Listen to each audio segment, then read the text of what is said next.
Seja muito bem-vindo à Liga Financeira Brasileira e no vídeo de hoje nós falaremos sobre gestão de capital, controle de risco e para isso precisamos desenvolver uma competência que é a competência da gestão financeira em sua vida. Então vamos lá. Existem diferentes formas de gerir o próprio dinheiro e a maior parte das pessoas, elas fazem isso de uma maneira bem simples e geralmente apenas em nível mental. O que nós sugerimos a nível de exercício é que você comece a anotar todas as suas receitas e todas as suas despesas domiciliares. Isso vai fazer com que você crie um hábito de também fazer anotações sobre os seus investimentos em um ou mais ativos. É natural que durante o tempo você tenha uma construção de uma carteira de investimentos e aí você vai precisar conseguir controlar, administrar tudo isso. Então você pode começar com um caderno, com uma agenda. Se você tiver uma familiaridade com Excel, você pode utilizá-lo, ou então um aplicativo específico para que você possa gerir o seu dinheiro. Tá? O importante é que seja simples e que você consiga que você consiga entender, consiga se encontrar no meio de muitas informações. E você também precisa, para fazer esse exercício, começar a administrar absolutamente todas as suas receitas e todos os seus gastos como nível de exercício. Não é para que você fique mais rico com isso, mas é para você desenvolver a sua capacidade de conseguir administrar melhor o seu dinheiro. Com o passar do tempo, você vai começar a perceber algumas oportunidades de administração, como, por exemplo, você compra uma caixa de achocolatado pequenininho para o seu filho tomar todos os dias. Em média, esse achocolatado custa R$ 2,50. Você compra todo dia, multiplica isso por 30 e vai ter R$ 75 de custo com um achocolatado diário para o seu filho. Se você somar dois achocolatados por dia ou o achocolatado mais algum valor adicional em outro produto, você vai ter o dobro desse custo, que vai ser R$ 150 no mês. Você hoje pode pensar que esse custo não representa muita coisa e que a alegria do seu filho compensa esse sacrifício que você faz. Mas pensando em rentabilidade, temos que entender que R$ 150 representam 10% de um salário mínimo. Então, sim, isso é muito dinheiro e você pode buscar uma alternativa para que o seu filho possa consumir o achocolatado também, sem os apelos do marketing, para que ele possa satisfazer a sua necessidade do produto, tá bom? Então, você, em vez de comprar uma caixinha daquele achocolatado, você pode comprar 1 litro de leite ou achocolatado em pó para poder fazer uma economia. E quando juntamos economias com as nossas pequenas compras, acabamos acumulando um capital que pode servir para que você utilize na compra de uma medicação, para que você possa comprar um alimento melhor, para que você possa se divertir e ir ao cinema com aquele mesmo dinheiro que estava sendo gasto em supérfluos que, inclusive, não são bons para a saúde. Já atualmente, as corretoras elas conseguem, através do day trade, fazer com que você tenha aportes a custos muito pequenos e que você poderá investir para conseguir aumentar e multiplicar essa sua renda. O que vocês precisam conseguir entender é que, apesar das corretoras colocarem em seus contratos que vocês terão taxa de corretagem zero e plataforma grátis ao operar de 1 a 5 mini contratos, vocês também terão custos das taxas da Bolsa de Valores, os emolumentos, eventualmente taxas da corretoras e o imposto de renda quando você tiver os seus ganhos, tá bom? É importante você saber que a corretora poderá retirar você do mercado compulsoriamente caso o valor que você tiver investido for reduzido até 70% do seu capital para, desculpa, para proteger você mesmo de ficar com saldo negativo. Ah, o saldo negativo poderá ocorrer? Sim, a depender do número de contratos e da corretora fazer uma concessão de margem para você, se você solicitar.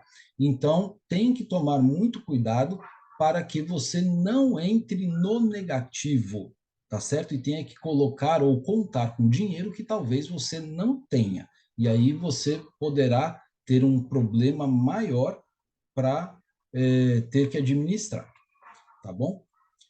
Sabendo que a bolsa vai ter custos diretos e indiretos aí para você, não faz sentido que nesse primeiro momento, aonde você está aprendendo, está se formando como trader, que você faça muitas operações, pois então você vai ser muito taxado com as taxas B3 e os emolumentos, tá certo? Então, quanto menos você conseguir operar, melhor. As pessoas costumam escutar esse tipo de informação e pensam da seguinte maneira: ah, então eu vou aprender no simulador. E o que o pensamento é coerente, porque assim ela evita os custos da bolsa. No entanto, essa é uma grande armadilha, onde as pessoas são incentivadas a construírem 4.000 horas na frente da tela, fazendo operações no mercado financeiro para fins de aprendizagem. No entanto, essa aprendizagem ela é falsa, porque no simulador não se coloca dinheiro de verdade.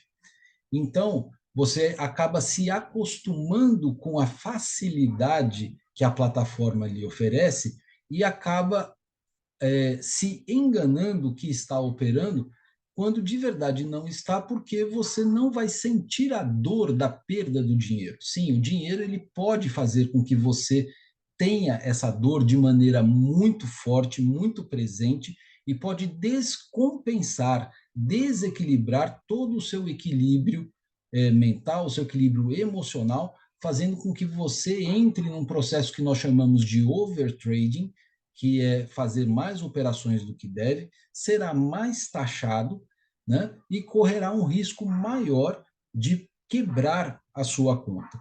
Então entenda que o simulador ele vai ser útil para que você aprenda a mexer na plataforma, tá? Que você tenha um primeiro momento de teste sobre aquilo que você está fazendo.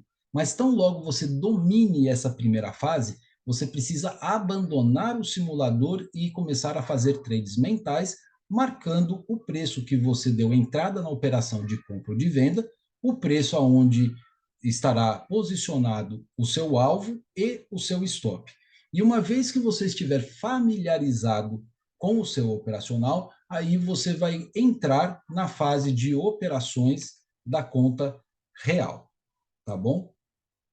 Então, dito isso, é muito importante que você esteja ciente que a fase 1 de desenvolvimento do trader é uma fase de aprendizado, aonde a sua probabilidade de perder todo o dinheiro que você colocar lá é muito grande.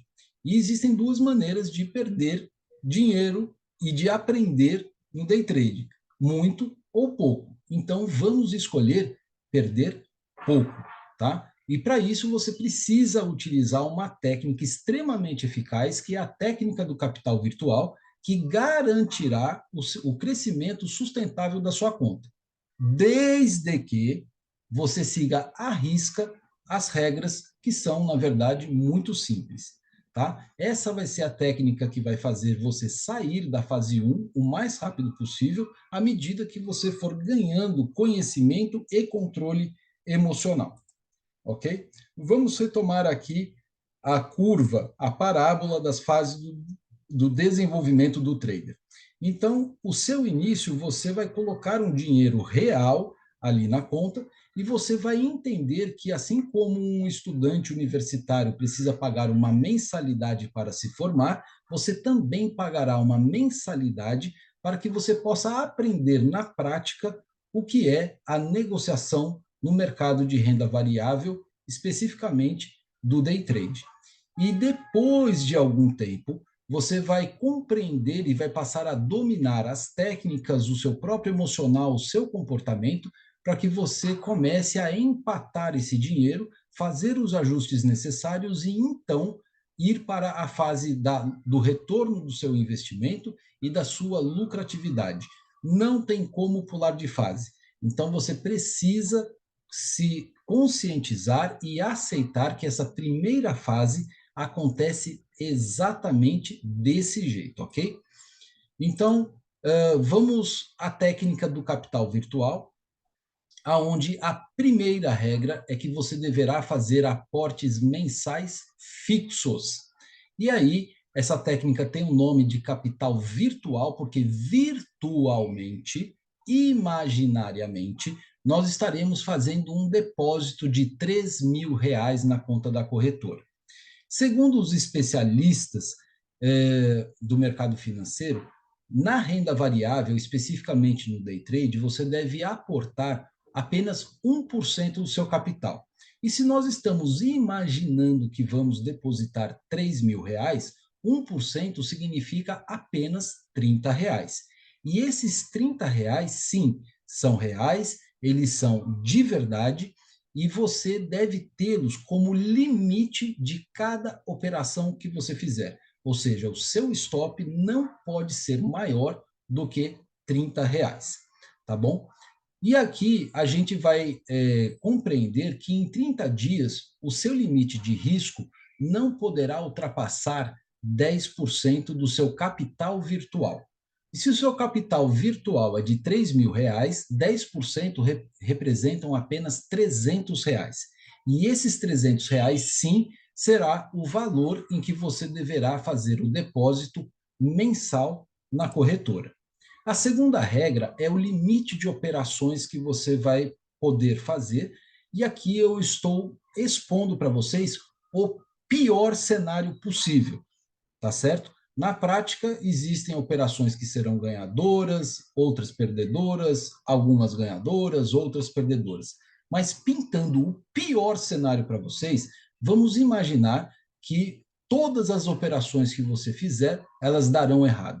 Então, o que nós vamos fazer? Nós vamos dividir esse aporte real de R$ 300 em 10 partes de R$ 30. Ok? Então, R$ 30 será o custo máximo que você vai ter por operação.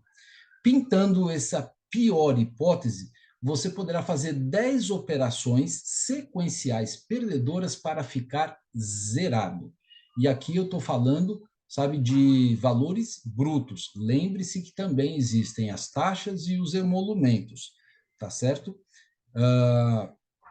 Se você tiver essa infelicidade de ter 10 operações sequenciais mal sucedidas, então você estará impedido de continuar operando naquele mês, mesmo que você tenha dinheiro para colocar novamente o dinheiro na corretora dentro do mesmo período. Isso não poderá acontecer porque mercado financeiro não é fliperama, mercado financeiro não é videogame, certo? O seu primeiro objetivo na fase 1 é de não perder o dinheiro que você vai aportar lá, certo? É você conseguir sobreviver o mês todo com o aporte que você fez. Então, vamos criar aqui um exemplo onde lá no mês de janeiro uma pessoa aportou os R$ 300, fez 10 sequências de operações negativas e perdeu os R$ 300. Ficou com saldo zero. No mês seguinte, ela faz novamente o aporte de R$ 300 e ela acaba tendo 9 operações perdedoras. Gastou dos 300, 270, ficou com saldo de 30. No mês seguinte, ela aporta novamente R$ 300 e perde novamente os R$ 300. Então, ela continua tendo o saldo de 30. Ou seja, a conta dela não ficou negativa porque ela perdeu em razão do aporte que ela fez e porque ela respeitou o seu limite de stop dentro daquele mês. No mês de abril, ela faz outro aporte de R$ 300 e aí, em vez de perder os 300, ela perdeu 200. Então, ela passa a ter um saldo agora de R$ 130. No mês seguinte, ela faz outro aporte de R$ 300, perde um pouco menos, 150, e passa a ter um saldo de 280.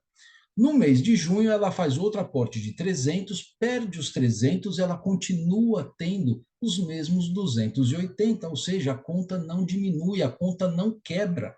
No mês seguinte, ela faz outro aporte de 300 e perde os 300 de novo. Ela continua tendo o saldo de 280.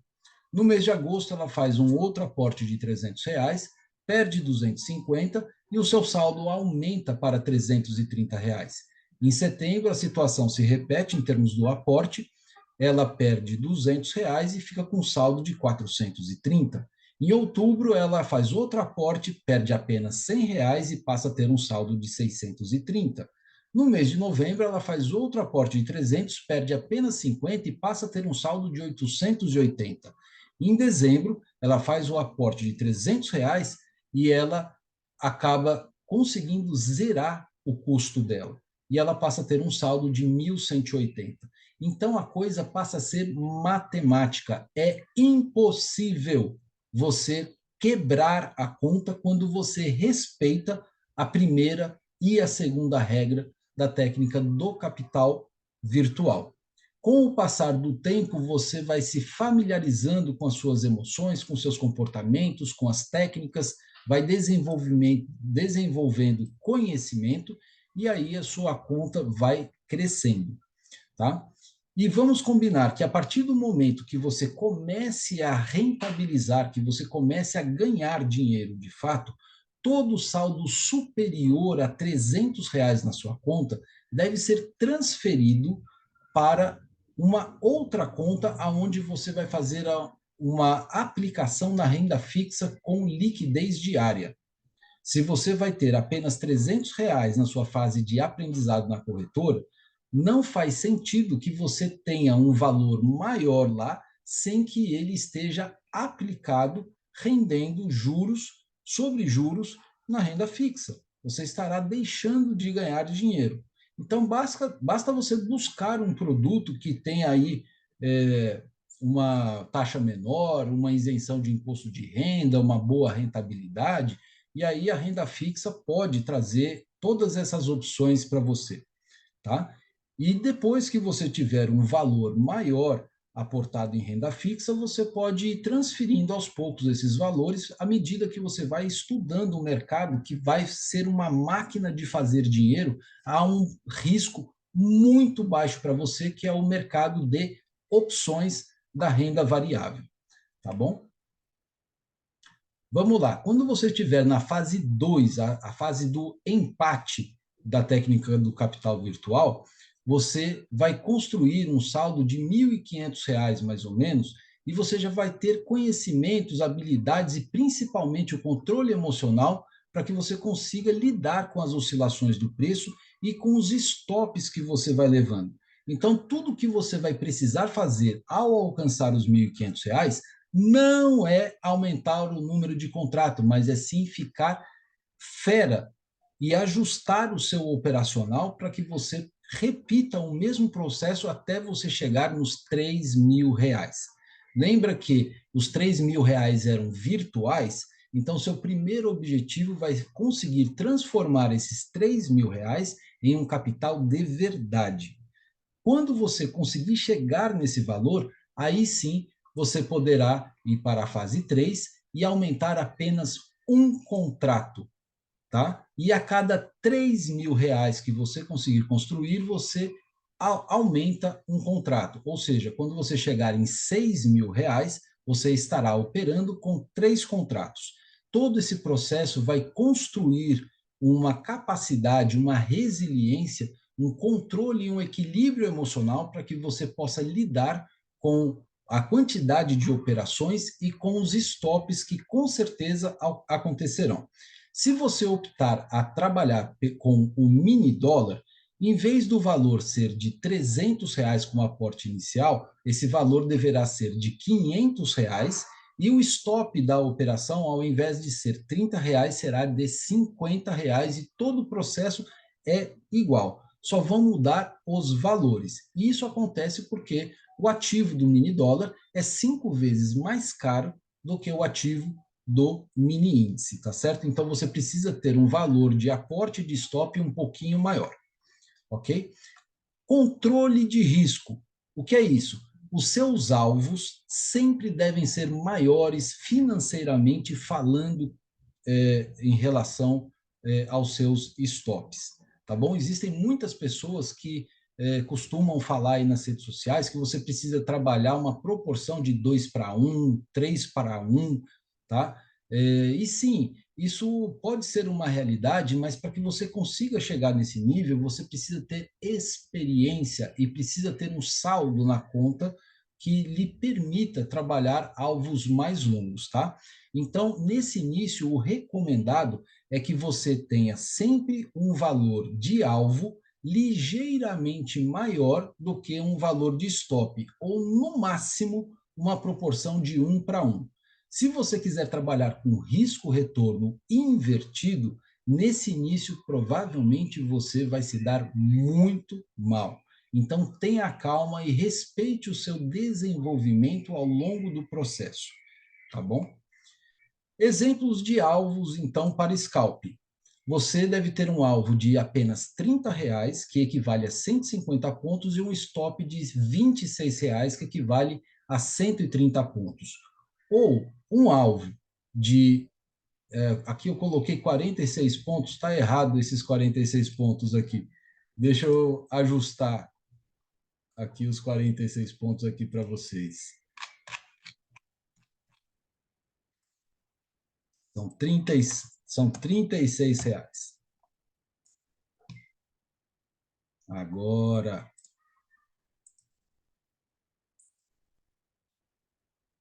vamos voltar aqui. Pronto. Um alvo de R$ 36, que são 180 pontos como alvo, e um stop de R$ 30, que são iguais a 150 pontos. Lembra que eu falei que o limite de stop deve ser de R$ 30? Então, o limite de stop em pontos é igual a 150, e os alvos serão ligeiramente maiores, tá, do que o seu próprio stop. No máximo, você precisa trabalhar numa proporção igual de 1 para 1. Mas por que é importante que esse alvo seja ligeiramente maior? Imagine que você faça uma primeira operação e que essa operação dê um stop. Você vai ter um custo de R$ 26. Quando você fizer uma outra operação no dia seguinte, tá? Porque dentro da fase 1 é apenas uma operação por dia, lembre-se disso, anote isso, apenas uma operação por dia, tá bom? No dia seguinte você faz a operação e aí você ganha R$ 30.